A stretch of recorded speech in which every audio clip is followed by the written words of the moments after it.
सोनी सब पर आने वाले मशहूर टीवी शो तारक मेहता का उल्टा चश्मा की दया बेन वापसी कर गई हैं। जी हाँ, दया बेन ने वापसी की है, लेकिन कुछ इस रूप में। ये इंडियाज बेस्ट डांसर का मंच है। इंडियाज बेस्ट डांसर में तारक मेहता की पूरी टीम को बुलाया गया था। ऐसा इसलिए किया गया था क्योंकि तारक मेहता के उल्टा चश्मा ने 3000 एपिसोड पूरे कर लिए थे।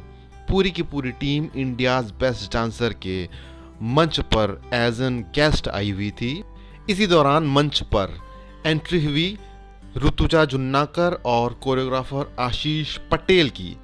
ऋतुजा ने दया बेन के गेटअप में डांस किया, ने दया बेन को कॉपी करने की कोशिश की, यहाँ तक कि उन्होंने दया बेन के डायलॉग भी मारे। ये देखकर मंच पर बैठे तारक मेहता की टीम चौंक गई। जेठालाल, जिनका असली नाम दिलीप जोशी है, वो भी दया के इस रूप को देखकर 1 मिनट के लिए हैरान रह गए। उन्होंने कहा कि जैसे दया साक्षात मंच पर आ गई हो, लेकिन वो ऋतुजा जुन्नाकर थी। तारक मेहता का उल्टा चश्मा के डायरेक्टर असित मोदी भी ऋतुजा के दया बेन गेटअप से बेहद प्रभावित हो गए। उन्होंने तालियां बजाई और ये तक कह दिया कि दया बेन को हमें दे दो। इस पर ऋतुजा खुश भी हुई। जैसा कि आपको मालूम है कि तारक मेहता का उल्टा चश्मा में दया बेन यानी कि दिशा वकानी पिछले 3 सालों से गायब हैं। दया वकानी की पहले शादी हुई और उसके बाद उनकी एक बच्ची हुई, जिसके बाद वो मैटरनिटी लीव पर चले गई।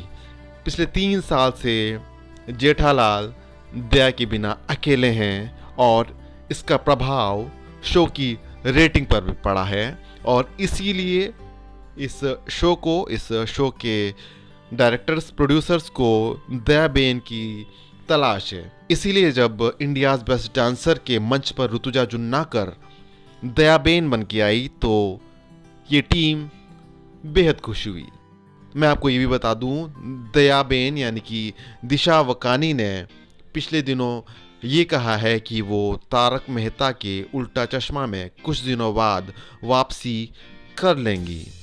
उन्होंने ये भी कहा है कि अब उनकी बच्ची बड़ी हो चुकी है और वो किसी भी समय वापसी कर सकती हैं। तारक मेहता का उल्टा चश्मा करीब 10 सालों से सोनी सब पर आ रहा है और पूरा सोनी सब चैनल इस शो के भरोसे है। अगर आप सोनी सब टीवी देखेंगे तो आपको लगेगा कि तारक मेहता का उल्टा चश्मा में सोनी सब टीवी आता है। दिन भर सब टीवी में तारक मेहता का उल्टा चश्मा का टेलीकास्ट किया जाता है और इस रिपीट टेलीकास्ट की भी अच्छी व्यूअरशिप है, इसीलिए पूरा चैनल आगे बढ़ रहा है। अब दया बेन यानी दिशा वकानी तारक मेहता के उल्टा चश्मा में वापसी करती हैं तो ये शो के लिए बेहतर होगा और इसकी रेटिंग में भी इजाफा होगा। और इन सब से बड़ी बात ये है कि दर्शक जेठालाल और दया की लाजवाब जोड़ी को फिर से देख सकेंगे और काफ़ी एंजॉय करेंगे।